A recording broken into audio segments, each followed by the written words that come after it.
Kaip tvarkyti vartotojus ir grupės Ubuntu Linux operacinėje sistemoje. Spaudžiam meniu punktą Sistema, Administravimas ir pasirenkam komandą Naudotojų ir grupių nustatymai. Šitoje vietoje mes galim tvarkyti ir grupės, ir kurti, pridėti, trinti ir kitaip keisti nuostatas vartotojams. Pirmiausia, kad tą dalyką galėtume atlikti, reikia atrakinti šią valdymo panelę. Įvedam administratoriaus slaptažodį. Spaudžiam Authenticate. Kai patvirtinamas slaptažodis, tada mes galim matyti, kokie vartotojai jau yra užregistruoti šitoje sistemoje ir paspaudę galim keisti, ant vartotojo paspaudę galim keisti savybės arba vartotoją pašalinti.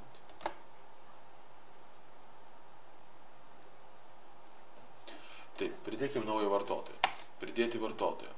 Čia rašomas vartotojo vardas, tai yra toks vardas, kuriuo jis bus prijungiamas prie sistemos. Kitaip tariant, login vardas. Tegul būna Donatas, tikrasis vardas Donatas Bukelis. Čia galima parinkti jo profilį, ar jis bus paprastas vartotojas, ar visiškai be privilegijų, ar administratorių grupiai. Tegul būna paprastas vartotojas. Taip, ir jam reikia suteikti slaptažodį. Slaptažodį, aišku, galima sugeneruoti atsitiktinį, bet geriausia naudoti savo.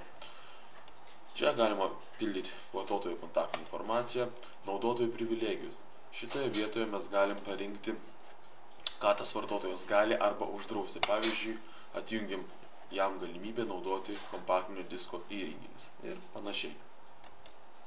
Papildomi. Šitoje kortelėje galima keisti vartotojo namų katalogą ir naudotojo ID grupę, bet dažniausiai yra paliekama tokia grupė, kokią pagal nutylėjimą siūlo Ubuntu Linux operacinė sistema. Ir spaudžiam gerai. Kadangi mes naudojam tokį pat vartotoją, tokį pat vardu Donatas ir jį mes ištrynėm, todėl namų katalogas tokiu pavadinimu netinka. Bandykim nurodyti Donatas B kaip namų katalogą.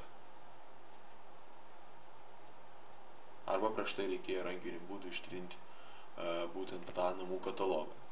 Bet tiesiog dabar pademonstravau, kaip viskas yra svarbu, kad viskas būtų atlikta tiksliai ir korektiškai. Sukurkim dar vieną vartotoją.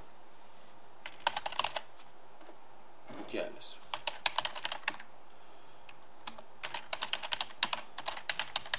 Taip. Lygiai taip pat jis gali būti standartinis darbalaukių vartotojas. Įvedam slaptažodį. Taip. Ir spaudžiam gerai. Taip, vartotojas Bukelis sukurtas. Na ir sukurkim dar vieną, pavyzdžiui, dėstytojus.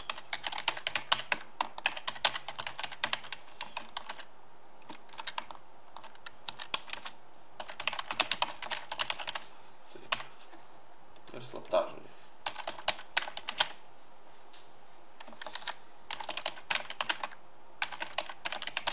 Taip, ir spaudžiam mygtuką gerai.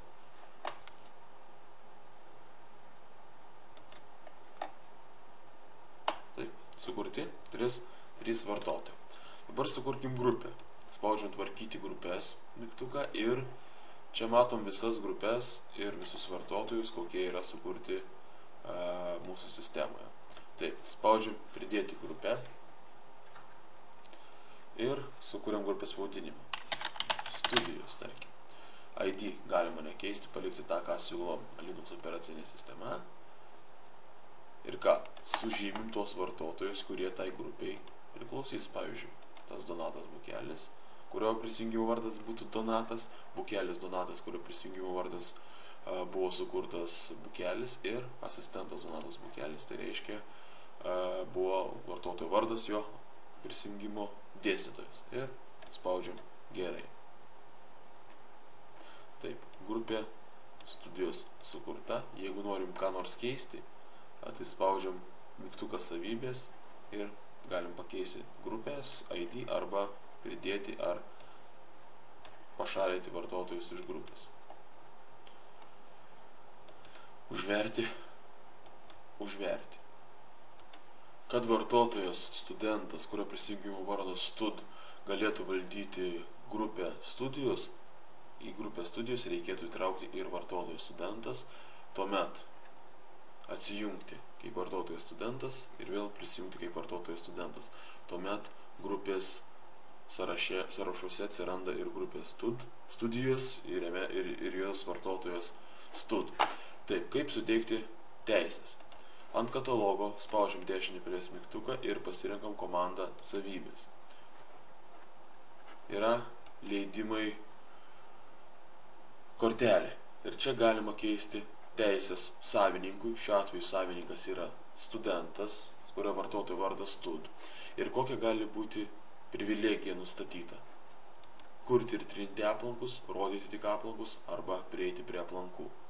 Tai būtent jeigu jis galėtų kurti ir trinti, kaip savininkas reikia parinkti šią privilegiją, jeigu tik tai read only, tai šitą, o jeigu rodyti be teisės nukopijuoti ar dar kažką, tik tai rodyti šios aplankos. Lygiai taip pat žemiau yra prieiga prie failų. Vat, reiškia, čia prieiga prie katalogų, o čia prieiga nustatoma prieigos teisės prie šiame kataloge esančių failų. Tai ką gali būti?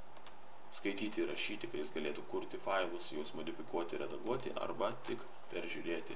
Aišku, kadangi yra savininkas, geriausia parinkti kurti ir trinti failus bei skaityti ir rašyti failus. Grupė. Grupės sąraše atsiranda ir studijos, ten, kur yra 3 vartotojai. Ką jie gali daryti? Grupė gali prieiti prie failų, nieko negali, rodyti tik failus arba kurti ir trinti failus. Tarkim, grupiai galima leisti kurti ir trinti failus ir vėlgi su failais kaip elgtis nėra, tai nieko negalės, tik skaityti. Tarkim, tik skaityti, o katalogus kurti leis. O visiems kitiems, tarkim, galima rodyti tik failus ir jokių kitų privilegijų su failais daryti negalima visiems kitiems vartotojams. Ir spaudžiam užverti. Ant bylos dešinį mygtuką paspaudus pasirinkus savybės komandą, lygiai taip pat kortelė leidimai galima nustatyti prieigą prie tos bylos, skaityti tik rašyti. Ir rašyti gali savininkas stud vartotojus, grupė studijos gali, tarkim, irgi skaityti ir rašyti, o visi kiti nieko negali. Kaip pavyzdžiui, ir spaudžiam užverti. Taip, norėdami persijungti į kitą vartotojo aplinką, spaudžiam ant vartotojo vardo, kuriame dabar mes esame studentas, ir atsijungiam. Logov.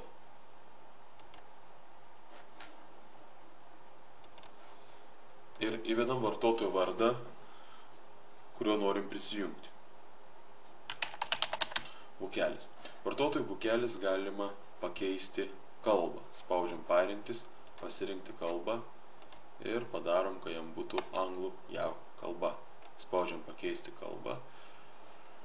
Čia galima parinkti taip, kad visada jis bus su šita kalba. Taip, visada tegul tam vartotojui bus su šita kalba.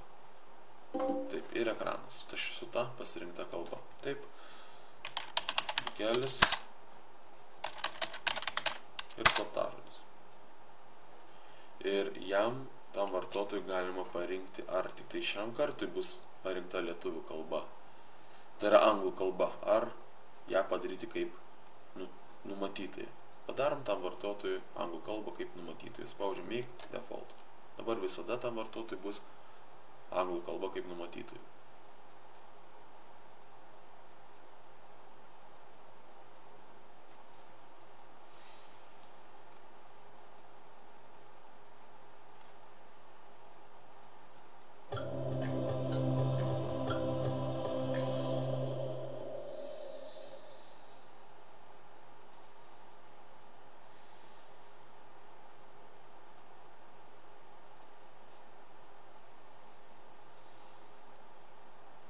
Užkraunam vartotojo aplinka. Taip, kadangi nieko nekeitėm, tai užduočių ir start juosta yra viršuje, čia vartotojo vardas, 2 darbalaukiai, ekranas nepakeistas.